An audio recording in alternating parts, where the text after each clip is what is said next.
নমস্কার বন্ধুরা, ফ্লেভার ফ্যান্টাসিয়ার নতুন একটি এপিসোড নিয়ে আবার হাজির হয়ে গেছি। পিঠে পুলি উৎসব অসম্পূর্ণ নলেন গুড় ছাড়া। নলেন গুড় আসলে খেজুর গুড় বা খেজুরের রস। জানুয়ারি মাসের গোড়ার দিকে অর্থাৎ বছরের শুরুতে এই গুড় পাওয়া যায় বলে একে অনেকে পয়লা গুড়ও বলে। খেজুর গাছের গায়ে নলি কেটে এই গুড় সংগ্রহ করা হয় বলে একে নলেন গুড় বলা হয়। আমাদের এই রাজ্যে একসময় নলেন গুড়ের বড় হাট বসত, এখনো সেই সব কিছু হয় না। নলেন গুড় থেকে তৈরি হতো লালচে বাদামি রঙের চিনি, তাই একে লালি গুড়ও বলা হতো। নলেন গুড়ের মরশুম শুরু হলেই মিষ্টির দোকানে হিড়িক পড়ে যায় এই গুড় দিয়ে নানা রকমের আর নানা স্বাদের মিষ্টি তৈরি করার। কারণ নলেন গুড়ের মিষ্টি চাহিদা প্রবল, তাই যতদিন এই গুড় পাওয়া যায় ততদিন থাকে এই জাতীয় মিষ্টির রমরমা। তবে তাই বলে ভাববেন না যে সব দোকানেই নলেন গুড় বলে যে মিষ্টি আপনি কিনে আনেন তাতে সত্যি সত্যি নলেন গুড় থাকে।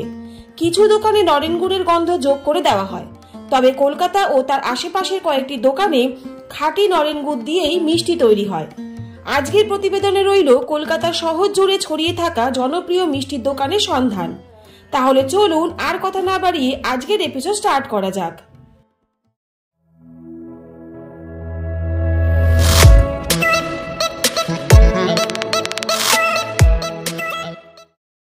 নলেন গুড়ের রসগোল্লার কোনো জবাব নেই।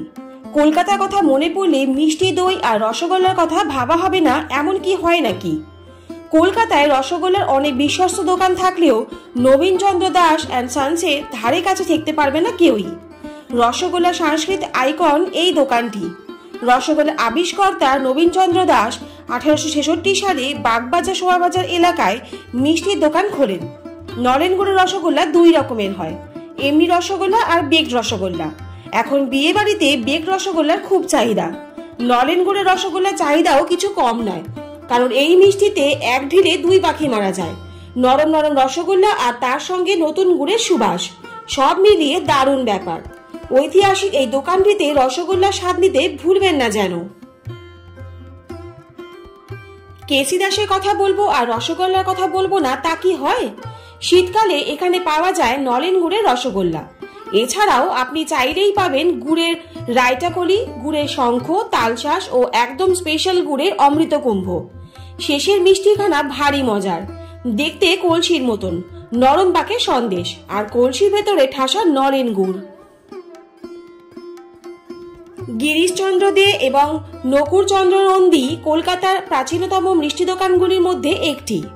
ঐতিহ্যবাহী নলেন গুড়ের সন্দেশ এবং মিষ্টি দই থেকে শুরু করে কালাকান্দ এবং রসমালাই মিষ্টি প্রেমীদের কাছে এই দোকান একেবারে পরমাত্মীয়ের মতোই। নতুন গুড়ের সন্দেশ খেতে হলে অবশ্যই আপনার গন্তব্য হোক এই দোকান। বাংলায় প্রচলিত প্রবাদ আছে, সব মিষ্টি বারবার, সূর্য মোদক একবার। অর্থাৎ জীবনে একটি বারের জন্য যদি আপনি সূর্য মোদকের মিষ্টি খান আপনি ধন্য। এদের স্পেশালিটি হলো নলেন গুড়ে জল ভরা সন্দেশ, যা এক কথায় লাজবাব। তাছাড়া রয়েছে নলেন গুড়ের রসগোল্লা আর ক্ষীরপুরি সন্দেশ। এরা সারা বছর মতিঝুর সন্দেশ তৈরি করেন, আর এটাই শীতকালে নলেন গুড় দিয়ে তৈরি হয়। জল ভরা সন্দেশের মধ্যে থাকে গুড়। নলেন গুড় দিয়ে তৈরি মিষ্টি যদি কোনো প্রতিযোগিতা হয় তাহলে এই জল ভরা সন্দেশ একেবারে চোখ বুজে প্রথম স্থান দখল করবে। এই সন্দেশ নরম ও কড়া পাকের হয়, তবে পাক যাই হোক না কেন ভিতরে থাকে নলেন গুড়। এক কামড় দিলেই বেরিয়ে আসে সেই অমৃত। গিরিশচন্দ্র দে ও নকুর নন্দী কড়া এবং নরম পাক দুই রকমের সন্দেশেই সিদ্ধহস্ত এরা। মোটামুটি কালী পুজোর পর থেকে দোলের আগে পর্যন্ত পাওয়া যায় রাতাবি, জল ভরা সন্দেশ ও কাঁচাগোল্লা। কাঁচাগোল্লায় অন্য স্বাদ আনে নলেন গুড়। কাঁচাগোল্লা এমনিতেই বেশ ভালো খেতে, তবে এই সময় অর্থাৎ শীতকালে যখন নলেন গুড় দিয়ে তৈরি হয় তখন তাকে সেই গুড় দিয়ে যেন নতুন রূপে সাজিয়ে দেওয়া হয়। এতে তার বর্ণ ও গন্ধ দুই পাল্টে যায়। শীতকালে বাড়িতে পায়েস হওয়া মানেই সেখানে নলেন গুড়ের সুগন্ধ থাকবেই। দুধ জাল দেওয়ার সময় সেখানে একটু নলেন গুড় মিশিয়ে দেওয়া হয়। আজকাল দোকানেও এই নলেন গুড়ের পায়েস পাওয়া যায়, তবে বাড়িতে তৈরি পায়েসের স্বাদই আলাদা। বলরাম মল্লিক ও রাধারমন মল্লিক এরা যাকে বলে নলেন গুড়ের এক ছিটও নষ্ট করেন না। নলেন গুড় দিয়ে এই ভূভারতে যা যা তৈরি করা সম্ভব সব রকমের মিষ্টি এদের ভান্ডারে মজুদ আছে। এই যেমন ধরুন গুড়ের জল ভরা, রসমালাই, মালাই চমচম, মনোহরা, রসগোল্লা, পাটিসাপটা, দানা পাকে জল ভরা আর হট কাঁচাগোল্লা। কলকাতার সবচেয়ে বিখ্যাত মিষ্টি দোকানগুলির মধ্যে একটি হলো বলরাম মল্লিক এবং রাধারমণ মল্লিক। শহরের প্রাচীনতম মিষ্টি দোকানগুলির মধ্যে অন্যতম এই দোকান শুধু নলেন গুড়ের সন্দেশ, ছানার সন্দেশ এবং রসগোল্লাই বিক্রি করেন না, চকলেট মিষ্টিকে বাঙালির পছন্দের তালিকায় ঠাঁই করে দিয়েছেন তারা। নলেন গুড়ের মিষ্টি পরিবারে ইনি হলেন যাকে বলে একদম নতুন একজন সদস্য। আপনি হয়তো ভাবছেন শীতকালে আইসক্রিম খেলে আবার গলা ব্যথা হবে কিনা। শীতকালে তো আইসক্রিম খেতে বেশি ভালো লাগে, দারুণ সুগন্ধ কিন্তু এই নলেন গুড়ের আইসক্রিমে। এখনো না খেলে পস্তাবেন। সব নামি দামি ব্র্যান্ডের আইসক্রিমের মধ্যে এই নলেন গুড়ের আইসক্রিম বেশ ফেমাস হয়ে উঠছে।